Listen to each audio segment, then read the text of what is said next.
ओम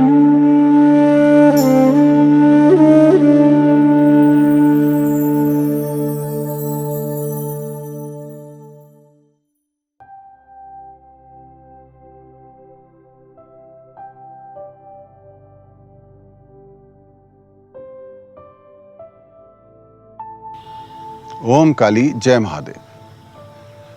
आज का प्रश्न है, अंजना गुप्ता जी देहरादून से पूछ रही हैं, गुरुजी काला जादू क्या है और इससे हम कैसे बच सकते हैं। काला जादू तो एक गलत विद्या है जिसके माध्यम से लोग क्या करते हैं, ये जो आत्माएं हैं जो जिन्हें हम कहते हैं तृप्त नहीं हैं, उनको किसी तरह से अपने वश में करके जो अच्छे लोग हैं उनको दुख देने के लिए उनका प्रयोग करते हैं। बहुत ही नीच किस्म की ये विद्या है जिसको लोग तंत्र विद्या कहते हैं। ये तंत्र विद्या है ही नहीं है। और जब से दुखदाई बात क्या है कि जो ऐसी विद्या करके ये गलत काम कर रहा है उसका तो नाश होना ही है। वो तो कहते हैं कैंसर से मरेगा, और जो करवा रहा है उसको भी सुख नहीं मिलेगा।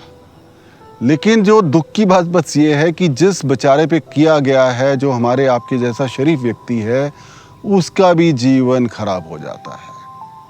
वो किसी ना किसी तरीके से उसकी प्रगति को बांध देते हैं, उसके जीवन में परेशानियां ले आते हैं, उसको रोग लग जाते हैं, घर में किसी की मृत्यु हो जाती है, बने बनाए काम बिगड़ जाते हैं, और पता नहीं जो करवा रहा है उसको क्या खुशी मिल रही है। भला दूसरे को दुख दे के भी कुछ खुशी मिलती है।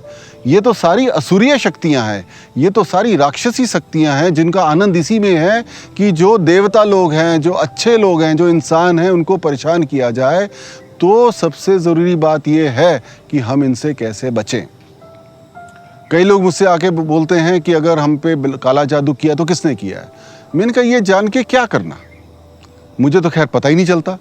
और जिन लोगों को कहते हैं पता चलता है वो भी मुझे लगता है झूठ बोलते हैं। वो तो ये करते हैं कि जो उनको उसके परिवार में जहाँ से लग रहा है कि ज़्यादा कमज़ोरी है, कमज़ोर व्यक्ति है, उसको बोल दो उसने किया है। जैसे कोई व्यक्ति मेरे पास आया, उस पर ऐसे किसी ने काला जादू किया था, उसका बिजनेस का पूरा ही नष्ट हो गया था, तो उसको किसने बोल दिया तुम्हारी सास ने और तुम्हारी वाइफ ने किया है, जबकि ऐसा कुछ भी नहीं था।